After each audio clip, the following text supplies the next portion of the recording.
We're back with guest Trip Lee. Trip, in your new book, Rise, you write this, quote, "I don't mean to sound like a conspiracy theorizing doomsday prophet with canned food stacked ceiling high in my basement. I assure you I only keep enough canned food in the house for the week ahead of me. But we do need to think about what it means to be faithful to Christ in a culture where our presence is less and less appreciated." End quote. Yes, we do need to think about this, and we all want to be liked and accepted, but faithfulness to Christ means we won't be liked by the world ultimately. So how do we live in the world, seeking to influence the world positively, but without living for the approval of the world? How do you personally find balance in this?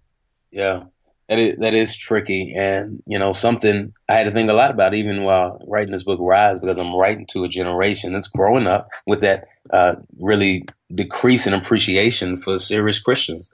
And I think Scripture really gives us lots of ways to kind of think about this and navigate this, because it's not like after with Jesus and the apostles and the early church, everybody always loved Christians and was excited for them to be around. And then just recently, people have started not to like them. Peter writes to young Christians in 1 Peter, he says, "Keep your conduct among the Gentiles honorable, so that when they speak against you as evildoers, they may see your good deeds and glorify God on the day of visitation." Peter's really clear. Hey, live such good lives among them that they'll see your good deeds and glorify God. He's saying they are going to speak against you as evildoers. That will happen. But you should live such a good life that even when they try to do that, they'll look into your life and they'll see so many good deeds that it's going to lead to glory for God himself. And I think that's what we're really seeking to do, is to live these really faithful lives in public that show the goodness of God. And so it's not as if while living in the world, we just say, hey, we're going to do what we do. We don't care what anybody thinks about anything. No. We do absolutely care about the way we live our lives, because it does say something very, very clearly about the God that we serve. But when people still don't even like us, even though we're trying to do what Peter's calling us to here, there are a few things I talk about in the book that I think we should do. One of them is we should stop being so surprised.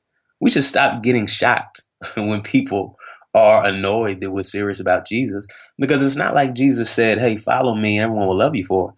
Jesus says others will hate you for my name's sake. So we should stop being so surprised, and we have to fall out of love with being cool and being liked by everybody, because at the end of the day, it's not going to be cool to really pursue Jesus with everything you have. And so we have to be okay with the fact that we won't be the ones that the culture looks to as the coolest, or even in our day and age, the nicest. They're going to really speak against a lot of things that we do. But we also have to be compassionate and not combative, because the temptation is going to be, they're fighting me, let me fight back.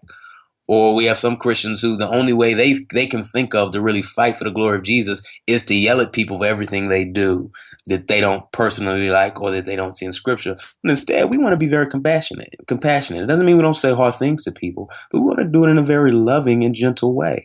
So the gospel itself is already offensive enough. We don't need to add offense to it by being jerks about everything. We don't need to add offense to it by being very condemning and self-righteous. We don't need to add offense to it by being incapable of actually loving and being in a relationship with people. We really want to show people the compassion of Jesus, even as we say very hard things.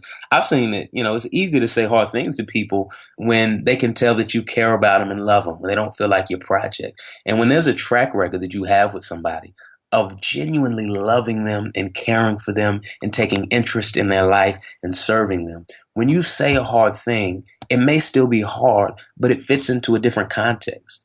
They can't just say, well, it's just because this person is hateful. They say, well, no, it is something much deeper than that. And we have to stand firm. People are really going to want to kind of push us off what we stand on. They are going to try to evangelize us and proselytize and push us off of faith in Jesus. But we are going to really have to stand firm. And that's only going to happen when we have a very deep faith in the gospel. And we can't be afraid to tell people very clearly about Jesus. We can't, with our desire for approval, decide that the gospel is offensive, therefore I won't share it. That's the thing that makes us distinct. That's the incredible message that we have for everybody, and we want to share it freely and pray that the Lord would give us grace. It'll be hard, but I'm very curious to see the way that it impacts our evangelism and the way that it impacts kind of this next generation. Outstanding. Thank you, Trip. Jesus never said, follow me and people will love you for it. That's a brilliant line. Very true. Thank you, Trip Lee.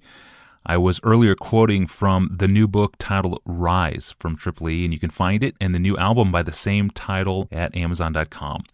Well, what's the key to being insecure for the rest of your life? Trip Lee will explain how tomorrow. I'm your host, Tony Reinke. Thanks for listening to the Ask Pastor John podcast.